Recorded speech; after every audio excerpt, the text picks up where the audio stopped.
il faut être très attentif à son milieu. Que ce soit un hélicoptère ou un enfant ou un chien ou n'importe, il faut, il faut bien écouter son entourage. Il faut avoir son drone à l'œil. Quand le drone n'est plus dans le champ de vision, il faut revenir.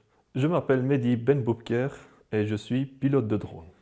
J'ai réussi le brevet Open A1, A2 et A3 pour la nouvelle législation, mais j'ai quand même passé mon brevet de classe 1. Ça, c'est l'ancienne législation. La législation dans le drone est assez complexe. Il y a plusieurs lois qu'il faut respecter. À partir de 250 grammes, il ne faut pas survoler les gens parce qu'il y a ce risque qu'un drone peut tomber sur quelqu'un.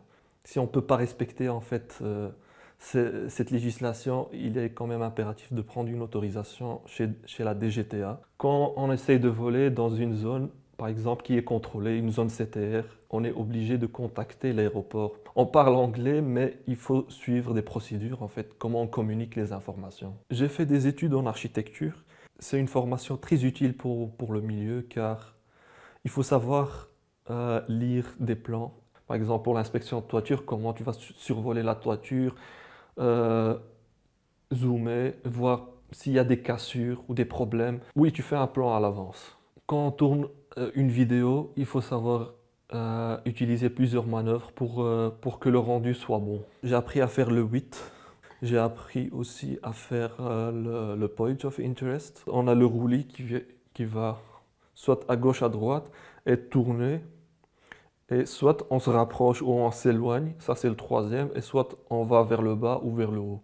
Donc on a 4 dimensions ici. Mais en fait, ça dépend de la maîtrise.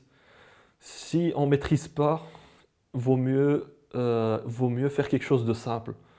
Il faut faire quelque chose de simple et maîtrisé que de faire quelque chose qui est difficile et saccadé, qui n'est pas très bien pour la vidéo. En fait, un client veut un travail qui est tout fait, qui est abouti, c'est-à-dire euh, qu'il veut le tournage avec le drone et la post-production, c'est-à-dire le montage vidéo. Il est très important de savoir couper les séquences qui sont inutiles et d'ajouter un peu de couleur. Quand j'avais 15 ans, ma mère m'avait offert un drone avec une caméra. Pour moi, à cette époque, filmer en même temps, contrôler quelque chose, un objet volant à travers un téléphone ou un PC, c'était quelque chose d'extraordinaire pour moi. C'est une passion en fait. Une passion en fait de voler, de voir un peu, de voir une nouvelle perspective de là où on vit. Quand en fait je vole pas mon drone, je me sens collé à la terre.